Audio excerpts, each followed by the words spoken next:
আসসালামু আলাইকুম everyone, welcome to Neela's blog. এটা হচ্ছে আমার কক্সবাজার ট্যুরের লাস্ট ব্লগ।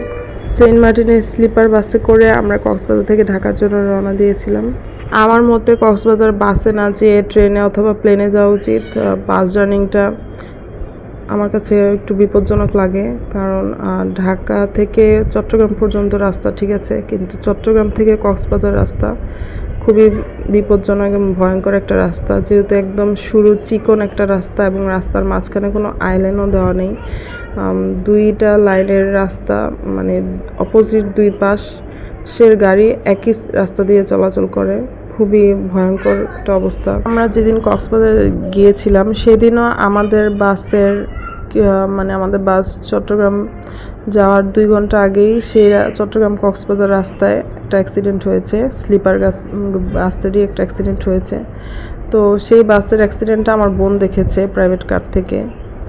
মানে এরকম অহরহ অ্যাক্সিডেন্ট হচ্ছে এই চট্টগ্রাম কক্সবাজার রাস্তায়। তবে ওদিন নিউজে দেখলাম যে এই রাস্তাটার জন্য কাজ শুরু করেছে, 4 লাইনের রাস্তা করছে সরকার। এটা হতে 2029 সাল পর্যন্ত সময় লাগবে। তো 2029 সালের পর বাসে যাওয়াটা সেফ, ঠিক আছে, কিন্তু এখন যতদিন রাস্তা তৈরি পুরোপুরি না হয়ে যায় ট্রেনে অথবা প্লেনে যাওয়া উচিত। ট্রেনে জানি দুইটাই একটু ব্যয়বহুল, তারপরও জীবনের মূল্য সব কিছু থেকে বেশি। আমার মনে হয় যতদিন 4 লাইনের রাস্তা না হয় বাসে যাওয়াটা খুবই বিপজ্জনক।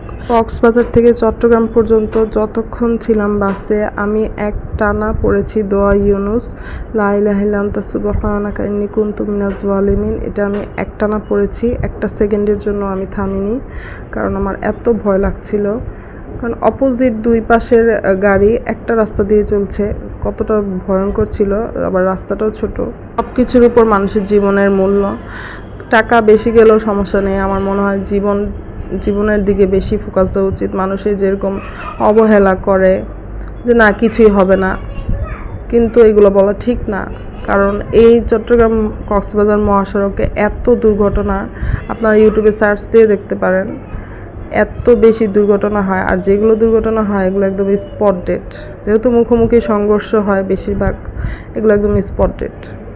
তো ট্রেনে যাওয়া এর থেকে অনেক ভালো, প্লেন যারা না নিতে পারেন। আমি আমি পছন্দ করি না এভাবে যাওয়া। তো আমার হাজব্যান্ড বলে যে কি আর হবে, আল্লাহ ভরসা। তো এভাবে কিন্তু কোথাও আল্লাহ সুবহানাহু ওয়া তাআলা বলেনি বা হাদিসে কোথাও নেই যে জীবনের রিস্ক নাও, নিয়ে বলো আল্লাহ ভরসা। বরঞ্চ আল্লাহ সুবহানাহু ওয়া তাআলা বলেছে সর্বোচ্চ সতর্ক থাকতে। আমাদের নবীজি এক হাদিস আছে যেখানে এক সাহাবী নবীজিকে জিজ্ঞেস করেছে যে আমি কি আমার ঘোড়াটাকে গাছের সাথে বেঁধে আল্লাহর উপর তাওয়াক্কুল করব নাকি না বেঁধেই আল্লাহর উপর তাওয়াক্কুল করব। তখন আমাদের নবীজি সাল্লাল্লাহু আলাইহি ওয়াসাল্লাম বললেন যে তুমি তোমার ঘোড়াটিকে খুব শক্তভাবে বাঁধো, যতটা শক্তভাবে তুমি বাঁধতে পারো, তারপর আল্লাহর উপর তাওয়াক্কুল করে ঘুমিয়ে যাও। কারণ শক্ত করে বাঁধার পরেও তোমার ঘোড়াটি ছিঁড়ে চলে যেতে পারে, চুরি হয়ে যেতে পারে। তো তোমার পক্ষ থেকে তুমি সর্বোচ্চ চেষ্টা করো, তারপর আল্লাহর উপর তাওয়াক্কুল করো। তো কেউ আল্লাহ সুবহানাহু ওয়া তাআলা বা নবীজি কেউ বলেনি তুমি বিষ পান করো অথবা বিপজ্জনক রাস্তায় যেয়ে আল্লাহর উপর তাওয়াক্কুল করো, এভাবে বলা হয়নি। ইসলামকে আমরা অনেক সময় ভুল বুঝি। তো যাই হোক, আজকের ভিডিওটি ছিল আমার পক্ষ থেকে একটি সতর্কতামূলক ভিডিও। আশা করি ভিডিওটি আপনাদের কাছে ভালো লেগেছে। ভালো লাগলে অবশ্যই লাইক কমেন্টস করে আমার পাশে থাকবেন। দেখা হবে নেক্সট ভিডিওতে।